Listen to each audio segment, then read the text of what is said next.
Olá, sou a acadêmica Milena Batista, do curso de Agronomia da Unidade da UERGS em Sananduva, no Minuto Agro, a obra do produtor Inicia no Solo.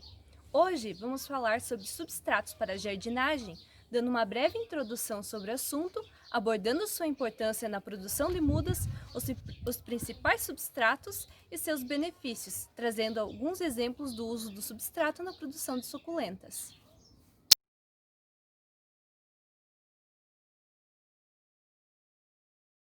É uma mistura de terra comum com terra vegetal, acrescida ou não de elementos necessários para a composição ideal para cada planta. A função essencial é dar todo o suporte rizomatoso do vegetal, também chamado de ancoragem, dada a semelhança entre a incumbência da âncora para o navio e a raiz para a planta. Outras funções físico-químicas são agregadas ao substrato, como o fornecimento de nutrientes, a manutenção da permeabilidade para a troca de oxigênio e demais gases, como o gás carbono. Os substratos podem ser divididos entre dois grupos, substrato inerte e o substrato orgânico. O substrato orgânico é um substrato rico em macronutrientes, que pode ser composto de vários materiais orgânicos e adubo. O substrato inerte contém níveis mínimos e nenhum nível de nutrientes, mas auxiliam no aumento da drenagem do solo e retém oxigênio. Devem conter um nível mínimo de alimento para não influenciarem na dosagem do fertilizante, sendo muito indicado para a clonagem das plantas.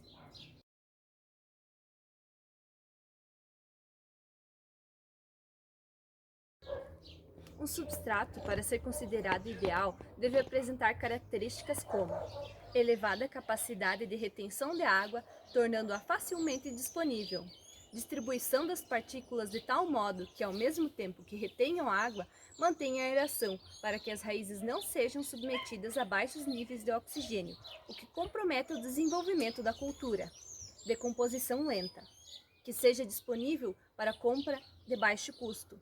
A qualidade do substrato é decisiva para a vitalidade e a perenidade das plantas, embora se possa dizer que os substratos são específicos para cada tipo de cultura. Os melhores substratos que tiveram a melhor resposta das plantas foram preparados com casca de coco, casca de pinos, vermiculita e alguns outros materiais. Essa mistura, devido a uma boa granulometria e a capacidade de retenção de água, incentiva o crescimento das raízes, aumentando a absorção de água e nutrientes. No entanto, essa formulação é pobre em nutrientes e deve ser enriquecida com fertilizantes.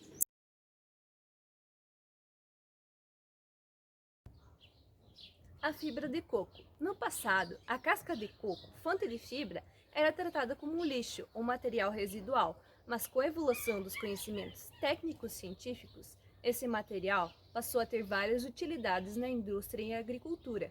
Esse material de lenta decomposição protege o solo, reduzindo a evaporação, aumentando a retenção de umidade, protegendo e aumentando a atividade microbiana do solo e, consequentemente, criando as condições favoráveis ao desenvolvimento vegetal, auxiliando na ramificação das raízes e ajudando na aeração da terra.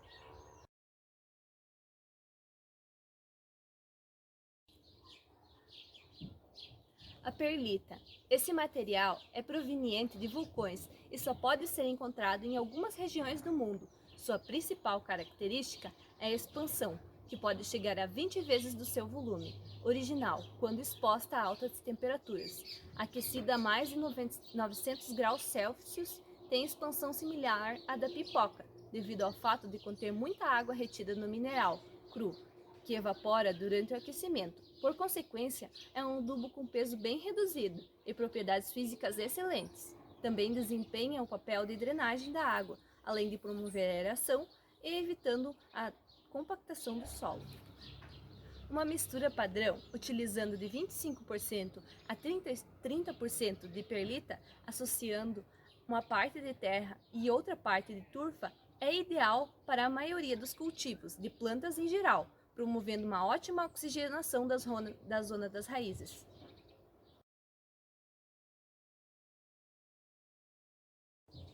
A turfa.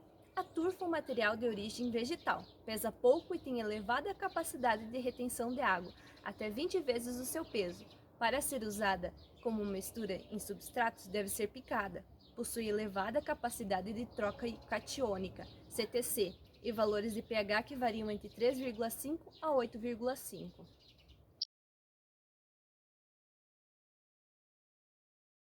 A casca de arroz carbonizada tem sido mais utilizada como substrato, pois é estável física e quimicamente, sendo assim mais resistente à decomposição.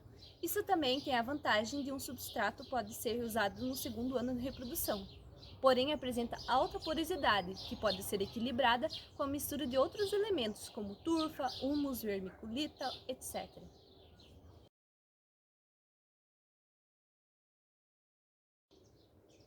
A vermiculita, originária dos minerais basálticos, com a estrutura da mica, que é expandida em fornos de alta temperatura, é utilizada devido à sua alta retenção de água, elevada porosidade, baixa densidade, alta CTC e pH em torno de 8.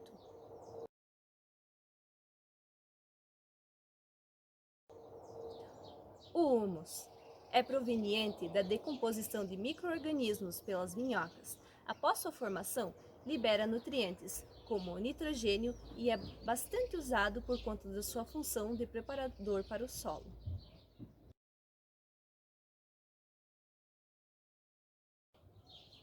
Carolina Soil é um composto de substratos feitos sob medida, densidade baixa, o que garante uma boa alimentação e oxigenação para a planta cultivada nele. Sua composição é de 70% turfa de asfagno, mais 30% de vermiculita, mais calcário.